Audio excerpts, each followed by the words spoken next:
नमस्कार दोस्तों, स्वागत है आपका मेरे यूट्यूब चैनल मूवी मैग्नेट में। दोस्तों, जैसे कि आप सभी जानते हैं कि 4 जून 2025 यानी बुधवार को पड़ रही है जेठ महीने की 9वीं तिथि। और दोस्तों, ये तिथि जेठ महीने में पड़ने वाली सबसे बड़ी तिथि है, क्योंकि ये शुक्रवार के दिन पड़ रही है और इसका बहुत ही बड़ा और विशेष महत्व होता है। दोस्तों, पूज्य गुरु जी ने कहा है कि अगर कभी भी मौका लग जाए और जेठ महीने की 9वीं तिथि बुधवार को पड़ जाए तो आप लोगों को एक चुटकी हल्दी वाला उपाय अवश्य करना चाहिए। इन दोनों का संयोग बहुत कम आता है। और दोस्तों, पूज्य गुरु जी ने अपनी शिव महापुराण की कथा में भी बताया है, इस दिन आपको एक चुटकी हल्दी वाला उपाय अवश्य करना चाहिए, क्योंकि ऐसा दिन पूरे साल में सिर्फ और सिर्फ एक बार आता है। और दोस्तों, आप सभी लोग जानते हैं कि बुधवार 9वीं का अगर सबसे बड़ा कोई उपाय है तो वो उपाय है एक चुटकी हल्दी। तो दोस्तों, इस बुधवार के दिन आप लोगों को एक चुटकी हल्दी वाले उपाय को जरूर करना चाहिए। बहुत सारे लोग होंगे जिन लोगों ने इस उपाय को किया ही नहीं, मतलब पूरा साल निकल गया और उन्होंने कभी भी इस उपाय को नहीं किया। दोस्तों, आपके पास एक आखिरी मौका बचा है जो कि 4 जून के दिन है। तो इस दिन आप लोगों को इस वाले उपाय को जरूर कर लेना है। भले ही आपने पूरे साल भर इस उपाय को नहीं किया, पर अगर आपने इस जेठ महीने की 9वीं के दिन इस उपाय को कर लिया तो आपको इस उपाय को करने का फल मिलेगा, जिसकी आपने कभी कल्पना भी नहीं करी होगी। इसलिए आप लोग इस वाले उपाय को एक बार जरूर करना, ताकि आप लोगों के हाथ से ये मौका ना जा सके और आपको इस उपाय को करने का फल जरूर मिले। दोस्तों, ये उपाय पंडित जी ने अपनी अभी की ही शिव महापुराण की कथा में बताया है, जिस उपाय को आज मैं आपको बहुत अच्छे से समझाने वाली हूँ। इस वीडियो को देखने के बाद इस उपाय को समझने के लिए आपको कोई और वीडियो देखने की जरूरत ही नहीं पड़ेगी। तो दोस्तों, चलिए उपाय को भी शुरू करते हैं। देखिए, ये इस जेठ महीने के बुधवार के दिन ये जितना खास होता है, इतना महत्वपूर्ण होता है। देखा गया है कि कभी कभी बड़े बड़े पूजा पाठ अनुष्ठान से जो मनोकामनाएं पूर्ण नहीं होती, तो इस जेठ महीने की पंचमी के दिन एक छोटे से उपाय करने से आपकी मनोकामनाएं पूर्ण हो जाती है। बहुत सारे लोगों ने इस उपाय को किया भी है और उनको इस उपाय को करने का फल भी जरूर मिला है। अगर आप लोग भी इस उपाय को बुधवार के दिन करना चाहते हैं तो आप इस उपाय को पहले अच्छे से समझ लेना, सुन लेना, उसके बाद ही इस उपाय को करना। आपको इस उपाय का फल जरूर मिलेगा। इस उपाय को कर लेने से आपके घर में चाहे किसी भी प्रकार की कोई दुख समस्या क्यों न चल रही हो, आपको उसका कारण भी नहीं पता है कि भाई ये समस्या किस कारण से चल रही है, उसका कुछ भी कारण हो सकता है। जैसे पितृदोष हो सकता है, मंगल दोष हो सकता है। इसलिए आप इस दिन ये उपाय कर लेना। ये एक ऐसा उपाय है जिस उपाय को अगर किसी विशेष दिन पर कर लिया जाए तो उस विशेष दिन का जो फल है वे हमें जरूर मिलता है। उस दिन इस उपाय को किया और हमने उससे भी बड़ा फल मिलता है। फल बहुत जल्दी मिलता है, क्योंकि आप इस उपाय को बहुत ही बड़े और विशेष दिन पर कर रहे हैं। तो चलिए दोस्तों, अब उपाय के बारे में बात कर लेते हैं। लेकिन उससे पहले आप लोगों को ये जानना जरूरी है कि आखिर ये उपाय किस समय करना है, किसको करना है और कैसे करना है। तो चलिए हम आगे आपको वीडियो में एक एक करके बताते हैं। लेकिन उससे पहले अगर आप लोग मेरे चैनल पर नए आए हैं तो वीडियो को लाइक करना, कमेंट बॉक्स में हर हर महादेव जरूर लिखना। मेरे चैनल का नाम है मूवी मैग्नेट, इसको सब्सक्राइब जरूर करना और अपनी ज़िंदगी से गरीबी को दूर भगाने के लिए इस उपाय को भी जरूर करना। और वीडियो को ध्यान से सुनना और तभी आपको पूरा लाभ मिलेगा। अगर आपने वीडियो को काट काट कर देखा तो आपको जीवन में कभी सफलता हासिल नहीं होगी। इस एक चुटकी हल्दी वाले उपाय को हमें इस 9वीं के दिन कैसे करना है, किसको करना है और किस समय करना है, कहाँ पर करना है, ये सारे सवालों के जवाब आपको इस वीडियो में मिल जाएंगे। और जो ये वीडियो देखेगा भाई, उसको एक चुटकी हल्दी वाला उपाय जरूर करना चाहिए, क्योंकि इस दिन हल्दी का बहुत बड़ा और विशेष महत्व होता है। जब बात आ जाए एक चुटकी हल्दी की, तो सोने पे सुहागे वाली बात हो जाती है, क्योंकि ये एक बड़ा उपाय हो जाता है इस बुधवार 9वीं तिथि का। और दोस्तों, अब हम समझ लेते हैं कि इस वाले उपाय को हमें करना किस समय है। इस एक चुटकी हल्दी वाले उपाय को हमें इस 9वीं के दिन किस समय करना है। तो देखिए, इस उपाय को करने का जो समय होता है वह सुबह का समय है और शाम का समय भी है। अब देखिए, यहाँ पर हम मुख्य रूप से सुबह का समय नहीं बोलेंगे, क्योंकि 4 जून बुधवार 9वीं का दिन है। इस दिन प्रदोष काल में समय का बहुत महत्व होता है। बाकी अगर सुबह के समय भी करेंगे तो भी अच्छा होगा, उसमें कोई दिक्कत वाली बात नहीं है दोस्तों। तो चलिए जानते हैं इस विशेष उपाय के बारे में। लेकिन उससे पहले एक प्रार्थना कि अगर आप इस चैनल पर नए आए हैं, वीडियो को लाइक करना, चैनल को सब्सक्राइब करना मत भूलिएगा और कमेंट बॉक्स में हर हर महादेव जरूर लिखना। तो दोस्तों भाग्य में चल रही परेशानियों को दूर करने के लिए मैं ये उपाय आपको आसानी से समझाने वाली हूँ। तो दोस्तों उपाय की बात कर लेते हैं। देखिए जेठ मास के दिनों में विशेषकर भगवान शिव और माता पार्वती और विष्णु भगवान का पूजन किया जाता है। अब साथ ही साथ नवमी का दिन भी पड़ रहा है, तो ऐसा समझ लीजिए आपके जीवन में धन भी आएगा, सुख भी आएगा, धन बढ़ेगा भी, और साथ ही साथ आपके जीवन के सारे संकटों को भगवान शिव जी दूर कर देंगे। तो चलिए सबसे पहले दोस्तों बात कर लेते हैं सबसे पहले के उपाय की।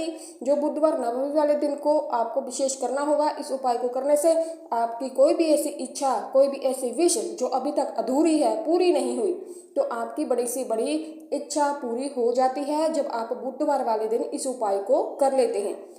दोस्तों जब आप बुधवार वाले दिन इस उपाय को कर लेते हैं तो देखिए आप सभी जानते हैं कि श्री हरि विष्णु जो उन्हें तुलसी दल सबसे प्रिय है।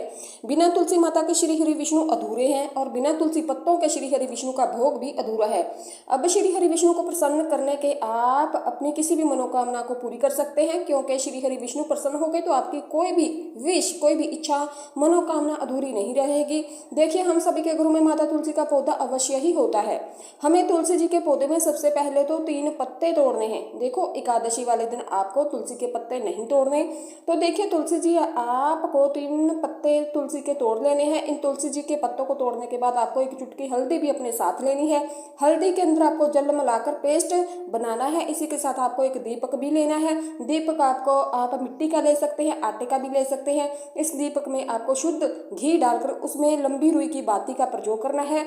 आपके पास है 3 तुलसी के पत्ते। जो पहला है तुलसी जी का पत्ता, उस पर आपको सबसे पहले जो आपने हल्दी ली है उसकी एक बिंदी लगानी है। पहला जो तुलसी जी का पत्ता है आपके घर में भगवान विष्णु का चाहे कोई सा भी स्वरूप हो, चाहे लड्डू गोपाल जी का स्वरूप हो या फिर भगवान कृष्ण जी आपके मंदिर में प्रतिमा हो या फिर भगवान श्री राम जी की प्रतिमाएं, उनके सामने आपको पहला तुलसी जी का पत्ता अर्पित करना है।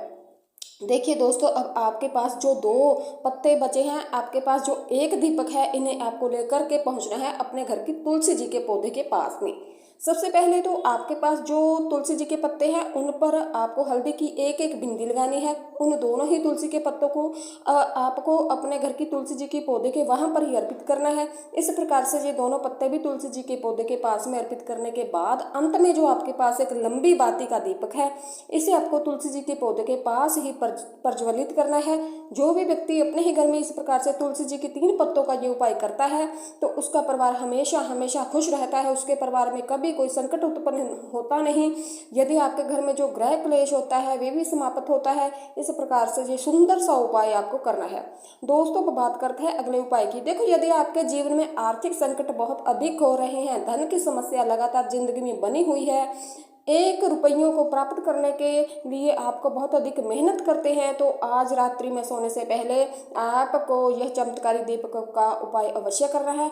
या फिर यदि आपका जो व्यापार है, बिजनेस है, दुकान है, वे अच्छे से नहीं चल पा रही, तो आज रात्रि में इस विशेष दीपक का उपाय आपको अवश्य करना चाहिए। देखो दोस्तों दीपक हमारे घर में सभी नकारात्मक नेगेटिविटी को बाहर करता है। ये उपाय आपको साल में केवल 1 बार करने का मौका मिलता है। देखिए इस उपाय के लिए आपको तुलसी जी की जो सूखी लकड़ी होती है उसे लेना है। यदि आपके पास पुरानी तुलसी जी की लकड़ी है तो उसे आप ले सकते हैं। यदि आपके घर में जो लकड़ी है वह सूखी हुई है, उसकी लकड़ी आप तोड़कर इस्तेमाल कर सकते हैं दोस्तों। लेकिन आपको ध्यान ये रखना है कि सूर्यास्त से पहले पहले ही आपको ये जो तुलसी जी की लकड़ी है इसे अवश्य ही तोड़ लेना है। तो इस उपाय के लिए आपको सबसे पहले तो एक मिट्टी का दीपक लेना है। चाहे तो आटे का दीपक भी इसमें ले सकते हैं, क्योंकि आटे का दीपक सभी दीपक में सर्वोत्तम माना गया है। इस दीपक के अंदर आपको शुद्ध देसी घी का प्रयोग करना है और इससे दीपक के अंदर आपने जो तुलसी जी की लकड़ी ली है उसे भी रख देना है। लेकिन जो तुलसी की लकड़ी है इसमें आपको चारों तरफ से अच्छे से घी लगाना है। देखिए गुरुजी ने ये भी बताया है कि जो तुलसी जी की लकड़ी है, यदि आप ये उपाय कर लेते हैं इसका तो बहुत ही शीघ्रता से जल जाती है। तो इसके लिए आपको एक कार्य करना है।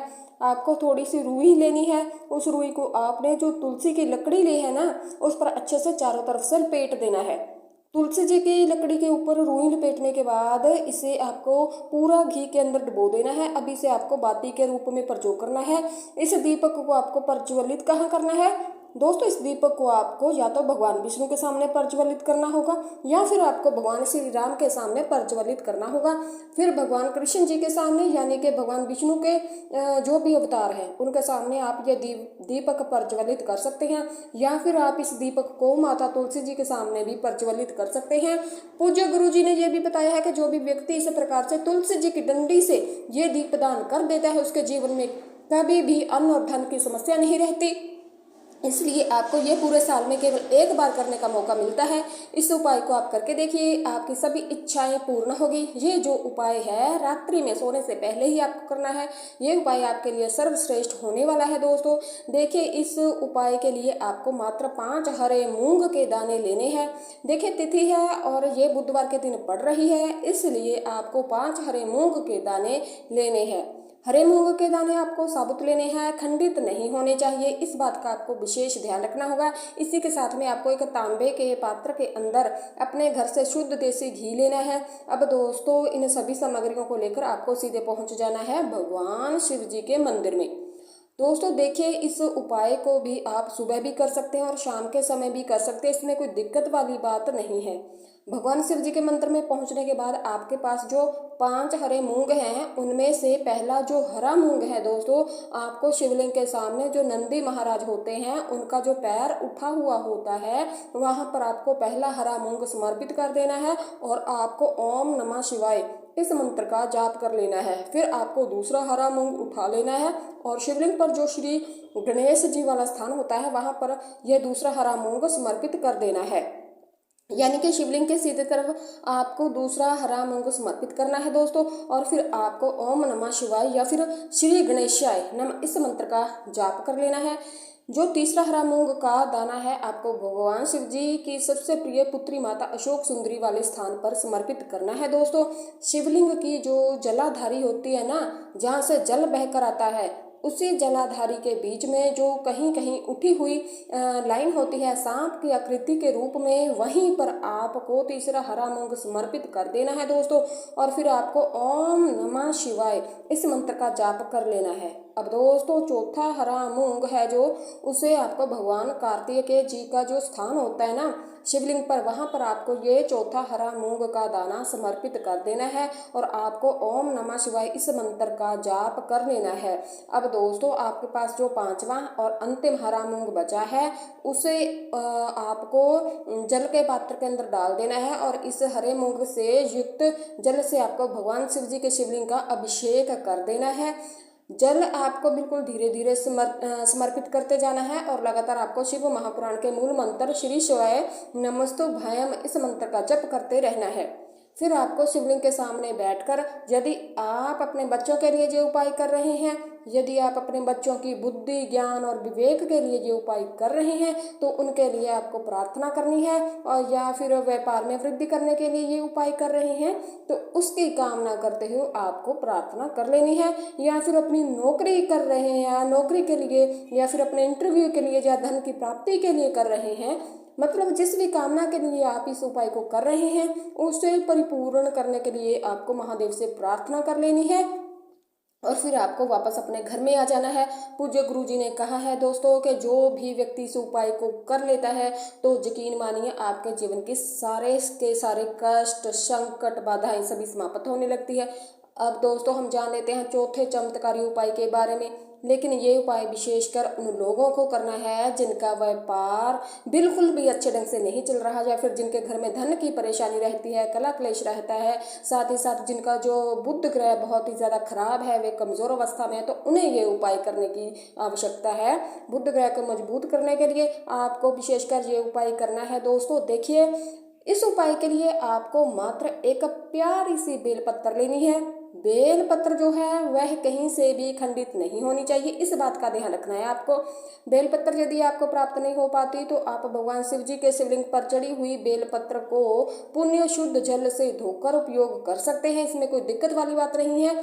इसी के साथ में आपको मात्र एक हरा मूंग लेना है। हरा मूंग भी आपको साबुत लेना है, वो खंडित नहीं होना चाहिए। और इसी के साथ में आपको एक तांबे के पात्र के अंदर शुद्ध जल लेना होगा दोस्तों। अब देखिए, ये तीनों सामग्री लेकर आपको सीधे पहुंच जाना है कहाँ, भगवान शिव जी के मंदिर में। ये उपाय आप सुबह से लेकर शाम तक किसी भी समय कर सकते हैं, कोई दिक्कत वाली बात नहीं है। देखिए, सबसे पहले तो आपके पास जो एक बेल पत्र है दोस्तों, उससे आपकी जो भी कामना है, चाहे व्यापार से जुड़ी हो, वृद्धि, ज्ञान, विवेक की प्राप्ति के लिए जुड़ी हो, आपके घर में सुख शांति को लेकर जुड़ी हो, आपकी कोई विश हो, कोई भी कामना हो, उन्हें आपको बोलना है। और ये जो एक बेलपत्र है, सबसे पहले तो आपको माता अशोक सुंदरी वाले स्थान पर समर्पित कर देनी है दोस्तों। देखें, बेलपत्र की चिकनी साइड शिवलिंग के इससे स्पर्श रहेंगी, इसकी जो डंडी है वे आपको जलाधारी की ओर रखनी है। इस प्रकार से आपको ये जो बेलपत्र है, इससे माता अशोक सुंदरी वाले स्थान पर समर्पित कर देना है। अब दोस्तों, आपके पास जो एक हरा मूंग का दाना है, उससे आपको आपकी जो भी कामना है उसे बोलते हुए उस हरे मूंग दाने को आपको उसे जल पात्र के अंदर डाल देना है। अब दोस्तों, ये जो हरा मूंग युक्त जल है, इसे आपको समर्पित करना है। आपकी जो भी कामनाएं हैं, जो भी इच्छा है, चाहे आपका व्यापार से जुड़ी हो, व्यापार अच्छे से नहीं चल रहा, तो इस प्रकार से आपको कामना करनी है। और ये जो हरे मूंग से युक्त जल, इसमें से थोड़ा सा जल सबसे पहले तो आपको भगवान श्री गणेश जी वाला स्थान पर समर्पित करना है। फिर थोड़ा सा जल आपको माता अशोक सुंदरी वाले स्थान पर समर्पित कर देना है। फिर अंत में थोड़ा सा जल जो बचेगा, उसे पूरा आपको भगवान शिव जी के शिवलिंग पर धीरे धीरे अर्पित करना है। श्री शिवाय नमस्तुभ्यम, इस मंत्र का आपको जप करना है। तो इस प्रकार से आपको थोड़ा थोड़ा जल समर्पित करना है दोस्तों। थोड़ा सा जल आपको भगवान गणेश जी वाले स्थान पर, फिर माता अशोक सुंदरी वाले स्थान पर, और फिर अंत में क्या बताया मैंने कि भगवान शिव के शिवलिंग पर समर्पित करना है। आपकी जो भी समस्याएं हैं, जो भी विघ्नहर्ता आपकी समस्या को समापित जरूर करेंगे। दोस्तों, अब हम बात कर लेते हैं तीसरे उपाय के बारे में। इसके लिए आपको लेने हैं 11 चावल के दाने। गुरुजी ने कहा है कि चावल के दाने खंडित नहीं लेने हैं, बिल्कुल साबित होने चाहिए चावल के दाने। उसके साथ में आपको लेना है एक बेलपत्र। बेलपत्र का भी एक दोस्तों नियम होता है। अगर आपके पास बेलपत्र नहीं है तो आप शिवलिंग से उठाकर उसको पुण्य शुद्ध जल से धोकर इस्तेमाल कर सकते हैं। इस प्रकार आपको बेलपत्र लेना है। इसके बाद आपको 1 लोटा जल लेना है। अब ये सब सामग्री लेकर आपको जाना है कहाँ? शिव जी के मंदिर में। देखो, अब आपको उत्तर साइड में खड़े हो जाना है और सबसे पहले आपको एक बेलपत्र अपने हाथ पर और 11 चावल के दाने रखकर शिवलिंग के ऊपर अपना नाम और गोत्र बोलते हुए समर्पित कर देने हैं। और ओम नमः शिवाय नमस्तुभ्यम का लगातार जप मंत्र करना है। अब आपको जो 1 लोटा जल साथ में लेकर आए थे, आप उसे धीरे धीरे बेलपत्र और चावल दाने के ठीक ऊपर आपको समर्पित करते जाना है। और आप शिव पुराण के मूल मंत्र श्री शिवाय नमस्तुभ्यम का 11 बार जप करना है और अपनी मनोकामना बोलते हुए जाना है। देखो, बस ये छोटा सा उपाय आपको करना है। देखना, एक दिन आपके सभी काम बनने लग जाएंगे, आपकी सारी समस्याएं दूर होने लगेंगी। चलते हैं अब तीसरे उपाय की ओर। आपको लेना है एक गोल बाती का दीपक। आप चाहे तो मिट्टी का भी ले सकते हैं या फिर घर से शुद्ध आटा मढ़कर उसका दीपक आप तैयार कर सकते हैं। इसके बाद आपको लेना है शुद्ध गाय का घी।